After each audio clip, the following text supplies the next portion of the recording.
नमस्कार दोस्तों, आपके अपने चैनल पूजा वार्ष्णेय हिंदी कहानियों में आपका स्वागत है। आज का शीर्षक है अनंत चतुर्दशी व्रत कथा।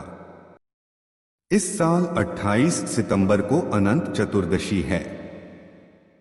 हर साल यह पर्व भाद्रपद माह में शुक्ल पक्ष की चतुर्दशी तिथि के दिन मनाया जाता है।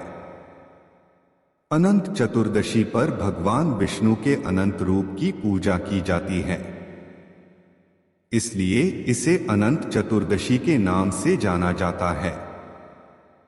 इस व्रत को करने से भगवान विष्णु की कृपा प्राप्त होती है और जीवन की सभी समस्याओं का अंत होता है।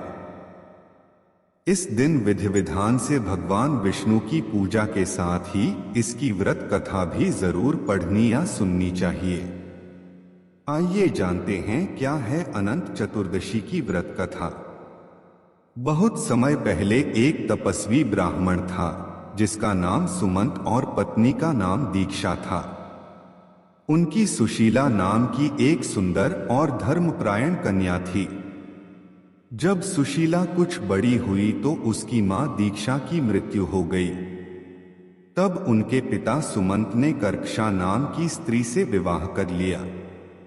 कुछ समय बाद ब्राह्मण सुमंत ने अपनी पुत्री सुशीला का विवाह ऋषि कौंडिन्य के साथ करा दिया। विवाह में कर्कशा ने विदाई के समय अपने जवाई को ईंट और पत्थर के टुकड़े बांध कर दे दिए। ऋषि कौंडिन्य को ये व्यवहार बहुत बुरा लगा। वे दुखी मन के साथ अपनी सुशीला को विदा कराकर अपने साथ लेकर चल दिए। चलते चलते रात्रि का समय हो गया। तब सुशीला ने देखा कि संध्या के समय नदी के तट पर सुंदर वस्त्र धारण करके स्त्रियां किसी देवता का पूजन कर रही हैं। सुशीला ने जिज्ञासावश उनसे पूछा तो उन्होंने अनंत व्रत की महत्ता सुनाई। तब सुशीला ने भी यह व्रत किया और पूजा करके 14 गांठों वाला डोरा हाथ में बांधकर ऋषि कौंडिन्य के पास आकर सारी बात बताई। ऋषि ने उस धागे को तोड़कर अग्नि में डाल दिया। इससे भगवान अनंत का अपमान हुआ। परिणाम स्वरूप ऋषि कौंडिन्य दुखी रहने लगे। उनकी सारी संपत्ति नष्ट हो गई और वे दरिद्र हो गए। एक दिन उन्होंने अपनी पत्नी से कारण पूछा तो सुशीला ने दुख का कारण बताते हुए कहा कि आपने अनंत भगवान का डोरा जलाया है। इसके बाद ऋषि कौंडिन्य को बहुत पश्चाताप हुआ। वे अनंत डोरे को प्राप्त करने के लिए वन चले गए। वन में कई दिनों तक ऐसे ही भटकने के बाद वे एक दिन भूमि पर गिर पड़े।